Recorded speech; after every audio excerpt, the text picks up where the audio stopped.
ખેડાના કપડવંજ પાસે થયેલી લૂંટ અને હત્યાનો કેસ ઉકેલાયો છે। પોલીસે ઘટનાના માત્ર 48 કલાકમાં આરોપીઓને રંગે હાથ ઝડપી પાડ્યા છે।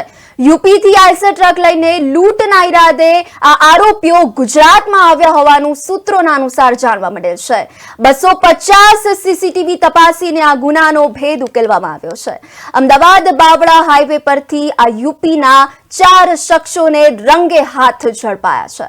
इसरार त्यागी वसीम चौधरी सहजाद અને શહેજાદની ધરપકડ કરવામાં આવી છે। આ શખ્સોએ લૂંટ માટે 65 વર્ષીય કન્ટેનર ચાલકની પણ હત્યા કરી હતી।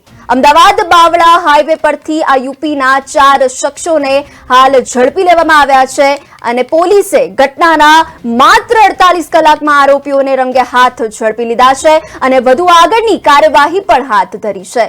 યુપીથી આઈસર ટ્રક લઈને લૂંટના ઈરાદે ગુજરાતમાં પ્રવેશ્યા હતા આરોપીઓ અને હાલ આરોપીઓ પોલીસે દબોચ્યા છે, જેમાં ઇસરાર ત્યાગી વસીમ ચૌધરી તેમજ અનેક આરોપીઓના નામ સામે આવ્યા છે, જેઓને રંગે હાથ ઝડપી લઈને પોલીસે આગળની કડક કાર્યવાહી પણ હાથ ધરી છે।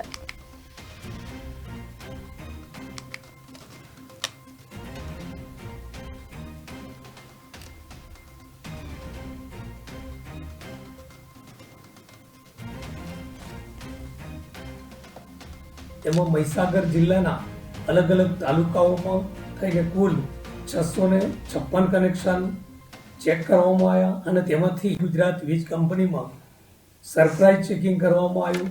તેમાં મહીસાગર જિલ્લાના અલગ અલગ તાલુકાઓમાં થઈને કુલ 656 કનેક્શન